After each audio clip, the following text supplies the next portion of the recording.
नेताजी सुभाष चंद्र बोस।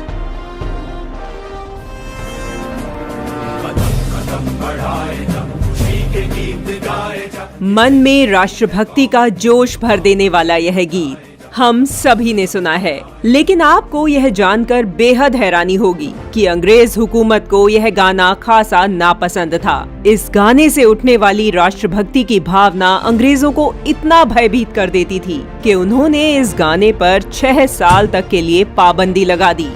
जब आजाद हिंद फौज की स्थापना हुई तो अंग्रेजों से लोहा लेने वाले नेताजी सुभाष चंद्र बोस ने इसी गाने को फौज का गीत बनाया। फौज जब इस गाने को गाते हुए आगे बढ़ती तो उनका जोश देखने लायक होता। गाने पर से पाबंदी तब हटी जब देश आजाद हो गया। जिस फिल्म में यह गाना था उसका नाम था समाधि। फिल्म अंग्रेजों के जाने के बाद रिलीज हुई थी।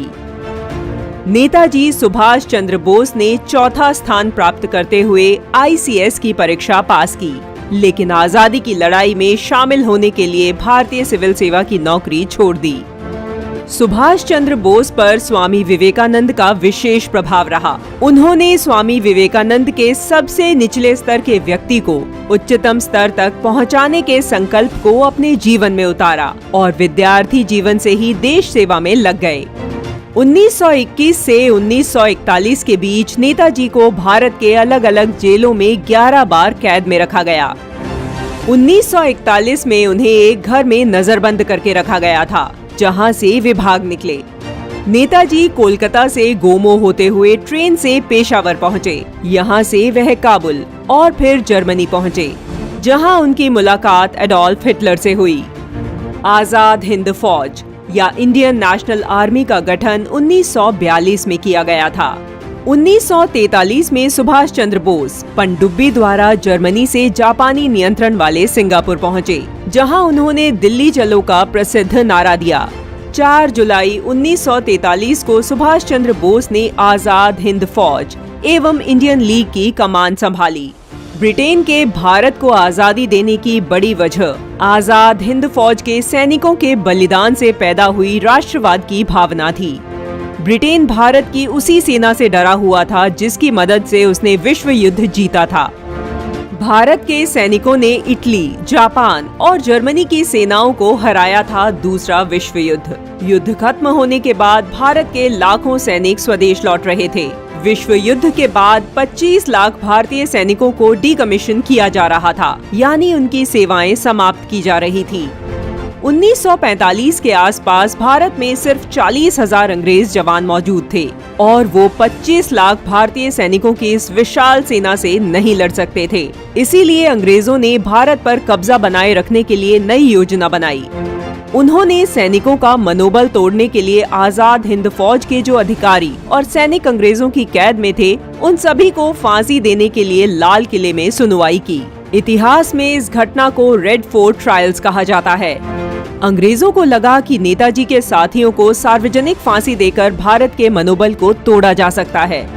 फरवरी 1946 में रॉयल इंडियन नेवी के 20,000 भारतीय जवानों ने आजाद हिंद फौज के नारे लगाते हुए अंग्रेजों के खिलाफ विद्रोह कर दिया। हालांकि तब सुभाष चंद्र बोस भारत में मौजूद नहीं थे। परिस्थिति को देखकर अंग्रेजों ने आखिरकार भारत को आजादी देने में ही अपनी भलाई समझी। 1943 में बर्लिन में रहते हुए नेताजी ने आजाद हिंद रेडियो और फ्री इंडिया सेंटर की स्थापना की। आजाद हिंद सरकार को जापान और जर्मनी सहित 9 देशों ने मान्यता दी थी। आजाद हिंद की सरकार का अपना बैंक, मुद्रा, डाक टिकट और तो और अपना गुप्तचर तंत्र था। इसमें से कुछ भी अंग्रेजों द्वारा हस्तांतरित नहीं किया गया था। जो था वह हमारा अपना था। देशभक्तों के खून पसीने पुरुषार्थ से अर्जित किया गया था। अंडमान और निकोबार द्वीप समूह पर इस सरकार ने 30 दिसंबर को भारत का राष्ट्रध्वज फहराकर आजाद भारत की घोषणा कर दी थी। अंडमान और निकोबार के नाम बदलकर शहीद और स्वराज कर दिए गए। कांग्रेस पार्टी छोड़ने के बाद नेताजी ने 1939 में फॉरवर्ड ब्लॉक नामक संगठन का गठन भी किया। कहा जाता है कि नेताजी सुभाष चंद्र बोस की मृत्यु 1945 में ताइवान में हुए विमान हादसे में हो गई थी। वहीं कुछ लोगों का मत है कि वे किसी बड़े राजनीतिक षड्यंत्र का शिकार हुए। नेताजी सुभाष चंद्र बोस की 122वीं जयंती के अवसर पर 23 जनवरी 2019 को प्रधानमंत्री नरेंद्र मोदी ने राजधानी दिल्ली में लाल किले में सुभाष चंद्र बोस संग्रहालय का उद्घाटन किया। इस संग्रहालय में सुभाष चंद्र बोस और आजाद हिंद फौज से जुड़ी वस्तुओं को प्रदर्शित किया गया है। इसके अतिरिक्त भारतीय हिंद फौज से संबंधित पदक, बैज, वर्दी और अन्य वस्तुएं शामिल हैं। नेताजी द्वारा बनाई गई आजाद हिंद फौज के खिलाफ जो मुकदमा दर्ज किया गया था, उसकी सुनवाई लाल किले में ही हुई थी। यही कारण है कि लाल किले पर संग्रहालय बनाया गया।